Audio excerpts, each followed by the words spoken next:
By the year 2050, demographers estimate the vast majority of human beings will live in sprawling, hyperdense megacities. In this near future, meat will increasingly bypass the pasture entirely, cultivated instead from cellular agriculture in sterile laboratories.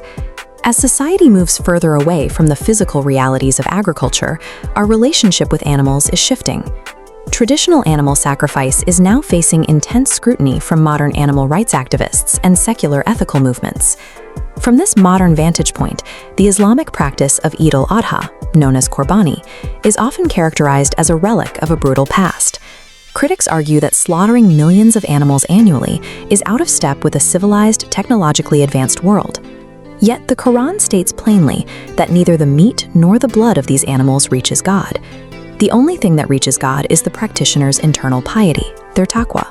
To understand why this specific ritual endures against growing ethical pushback, we have to look past the physical act of the slaughter.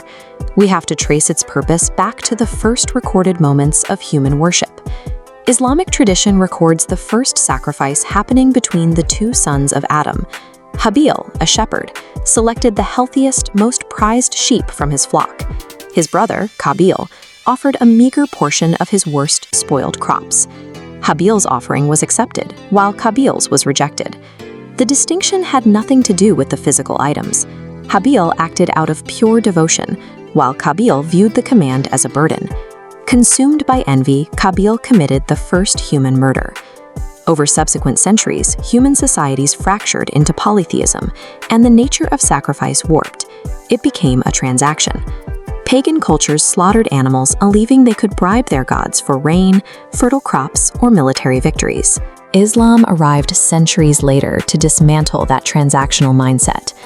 The Prophet Muhammad stripped away the pagan idols surrounding the Kaaba and restored the original, strictly monotheistic intent of the act. God did not need to be fed. Humanity needed to learn submission. This concept of submission took on its most challenging form with the Prophet Ibrahim. After longing for a child into his old age, Ibrahim was finally granted a son, Ismail.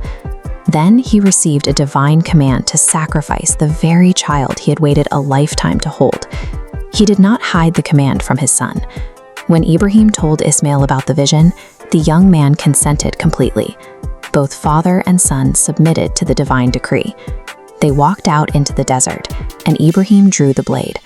As the knife was lowered, a ram was miraculously substituted in Ismail's place. The physical death of the boy was never the divine objective. The true objective of the test was Abraham's willingness to sever his ultimate worldly attachment. He proved that his devotion to the Creator superseded his deepest earthly love. This story of Abraham sits at the root of all three major Abrahamic faiths, but their theological paths eventually diverged.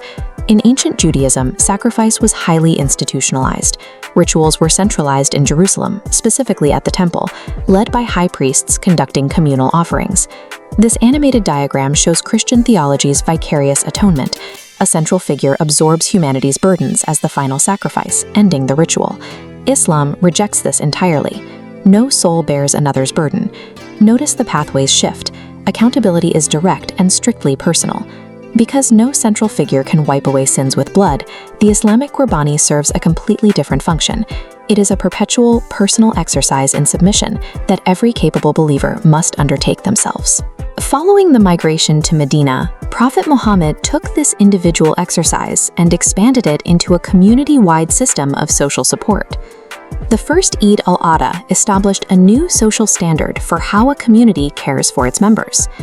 He introduced strict rules regarding animal welfare. The animal must be healthy and well-treated. Knives had to be sharpened away from the animal's view, and no animal could be slaughtered in front of another. The goal was to minimize distress entirely. Then came the requirement for distribution.